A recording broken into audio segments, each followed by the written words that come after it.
Hi, പുതിയൊരു വീഡിയോയിലേക്ക് എല്ലാവർക്കും സ്വാഗതം. നമ്മളിന്ന് ഏത്തപ്പഴവും റവയും വെച്ച് ആവിയിൽ പുഴുങ്ങിയെടുക്കുന്ന ഒരു പലഹാരം ഉണ്ടാക്കാൻ പോവുകയാണ്.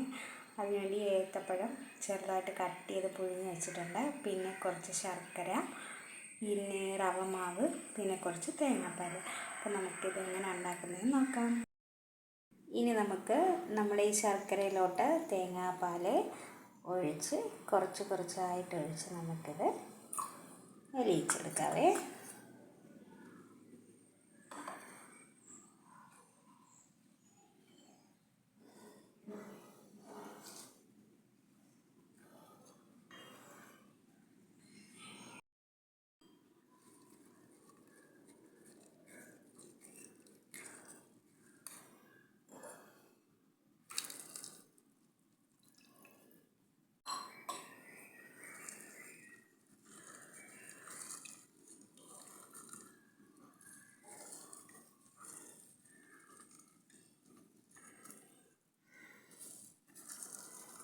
ഇനി ഇത് മാറ്റി വെച്ചിട്ട് പഴം നമുക്ക് ഉടച്ചെടുക്കാം.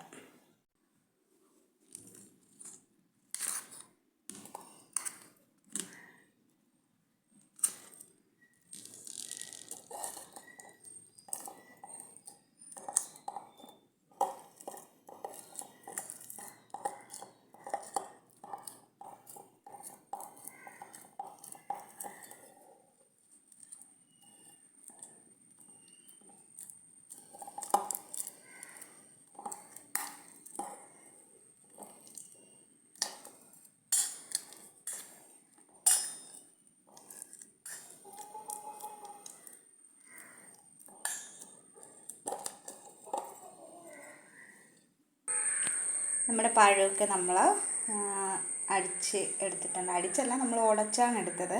അപ്പോൾ നിങ്ങൾക്ക് പഴം പുഴുങ്ങിയതിന് ശേഷം അടിച്ചെടുക്കുന്നതിന് കുഴപ്പമില്ല. ഞാനിവിടെ നല്ലോണം ഉടച്ചെടുത്തിട്ടുണ്ട്. ഇനി നമുക്ക് നമ്മൾ ശർക്കരയും തേങ്ങാപ്പാലും കൂടെ കലക്കി വെച്ചത് നമുക്ക് അരിച്ച് കുറച്ച് ഇതിനകത്ത് ഒഴിച്ച്, അതായത് ഇതിനകത്തോട്ട് ഒഴിച്ചിട്ട് നമുക്കിത് യോജിപ്പിക്കാം.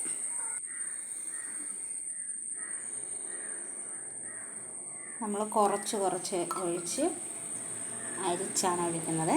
എന്നിട്ടത് മിക്സ് ചെയ്ത് എടുക്കും.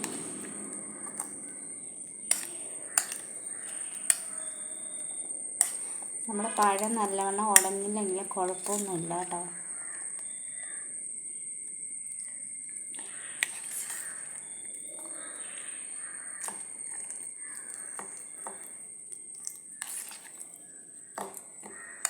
നമുക്ക് ബാക്കിയിരിക്കുന്നതും കൂടെ ഇതിനകത്തോട്ട് അരിച്ചൊഴിച്ച് എടുക്കാം, മിക്സ് ചെയ്യാം. നമ്മൾ തേങ്ങാപ്പാലെല്ലാം ഒഴിച്ച് മിക്സ് ചെയ്തിട്ടുണ്ട്. ഇത് നല്ലോണം അരഞ്ഞില്ലെങ്കിൽ കുഴപ്പമൊന്നുമില്ല. ഇനി നമുക്ക് ഇതിനകത്തോട്ട് നമ്മുടെ റവ ചേർക്കാം. ആവശ്യത്തിന് ചേർത്ത് കൊടുത്താൽ മതി കേട്ടോ.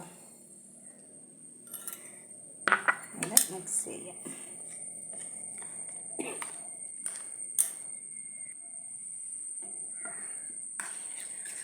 ഇനി നമ്മൾ കുറച്ചുകൂടെ, ഇത് 1.5 ഗ്ലാസ് റവ എടുത്തിട്ടുണ്ട്. അപ്പോൾ നിങ്ങൾക്ക് അത്രയും വേണ്ടാന്നുണ്ടെങ്കിൽ അങ്ങനെ, എല്ലാം വേണമെന്നുണ്ടെങ്കിൽ അങ്ങനെ, ഓരോരുത്തരുടെ ഇഷ്ടം പോലെ. അതുപോലെ തന്നെ മധുരവും ഞാൻ കുറച്ച് മധുരമാണ് ഇതിൽ ചേർത്തിട്ടുള്ളത്. ഒരു വലിയൊരു ശർക്കര 5 കഷ്ണമായിട്ട് പൊട്ടിച്ചിട്ട് അതിൽ ചെറിയൊരു കഷ്ണമേ എടുത്തിട്ടുള്ളൂ. അപ്പോൾ ഞാനിവിടെ റവയെല്ലാം ചേർത്തിട്ടുണ്ട്. ഇനി നമുക്കിതിലോട്ട് ഇച്ചിരി ഉപ്പ് ചേർക്കാം. മധുരം ബാലൻസ് ചെയ്യാൻ വേണ്ടിയിട്ടാണ് കുറച്ച് ചേർക്കുന്നുള്ള ഇച്ചിരി ഉപ്പ്. ഇനി നമുക്കിത് നല്ലോണം ഇളക്കി കൊടുക്കാം. നമ്മളിതിൽ ഉപ്പ് ചേർത്തു, ഉപ്പെല്ലാം ചേർത്ത് ഇളക്കി വെച്ചിട്ടുണ്ട്. അപ്പോൾ നമ്മൾ ഇതിനകത്തോട്ട് കടല ചേർക്കുക. കടല ഓപ്ഷണലാണ്, നിങ്ങൾക്ക് ഇഷ്ടമുണ്ടെങ്കിൽ ചേർത്താൽ മതി, ചേർത്തില്ലെങ്കിൽ കുഴപ്പമൊന്നുമില്ല. പിന്നെ ഞാൻ എൻ്റെ കയ്യിൽ ഉള്ളത് കൊണ്ട് ചേർക്കുന്നതന്നെ ഉള്ളത് കേട്ടോ. നിങ്ങൾക്ക് വേണ്ടാന്നുണ്ടെങ്കിൽ കുഴപ്പമില്ല, ചേർത്തില്ലെങ്കിലും കുഴപ്പമൊന്നുമില്ല കേട്ടോ.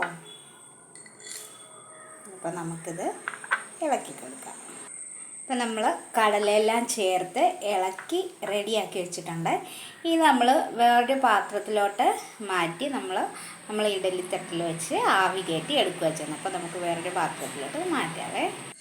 നമ്മൾ വേറൊരു പാത്രത്തിലോട്ട് മാറ്റിയിട്ടുണ്ട്. നമ്മൾ ഒത്തിരി വെള്ളമൊന്നും ഇതിൽ ഉപയോഗിച്ചിട്ടില്ല, ഒത്തിരി ലൂസായിട്ടൊന്നും അല്ല, ഇച്ചിരി കട്ടിക്ക് തന്നെയാണ് നമ്മളിത് കുഴച്ചെടുത്തിട്ടുള്ളത്. അപ്പം നമുക്കിനി ഇത് അപ്പച്ചമ്പിലോട്ട് വെച്ച് മൂടി വയ്ക്കാം. നമ്മൾ മുന്നേ ഇഡലി പാത്രത്തിൽ വെള്ളം വെച്ചിട്ടുണ്ടായിരുന്നേ, ലോ ഫ്ലെയിമിൽ. ഇനി നമുക്കിത് മൂടി വെച്ച് ആവി കയറ്റി പുഴുങ്ങിയെടുക്കാം. ഇനി അതവിടെ ഇരുന്ന് ശരിയാകട്ടെ. നമ്മൾ ഏത്തപ്പഴവും റവയും ശർക്കരയും കൊണ്ടുള്ള പലഹാരം ഇവിടെ റെഡി ആയിട്ടുണ്ട്. അപ്പം നമുക്കിനി ഇത് വേറൊരു പാത്രത്തിലോട്ട് മാറ്റാം. ഇതാണ് നമ്മുടെ പലഹാരത്തിൻ്റെ ഫൈനൽ സ്റ്റേജ് എന്ന് പറയുന്നത്. അപ്പോൾ കഴിക്കാനൊക്കെ നല്ല ടേസ്റ്റാണ്, നല്ല മധുരമുണ്ട്. പിന്നെ ഏത്തപ്പഴവും റവയും ശർക്കരയൊക്കെയാണ്, അപ്പോൾ നല്ല ടേസ്റ്റാണ് കഴിക്കാനായിട്ട്. അപ്പോൾ മറ്റൊരു വീഡിയോ ആയിട്ട് അടുത്ത് കാണുന്നവരേക്കും തരാം.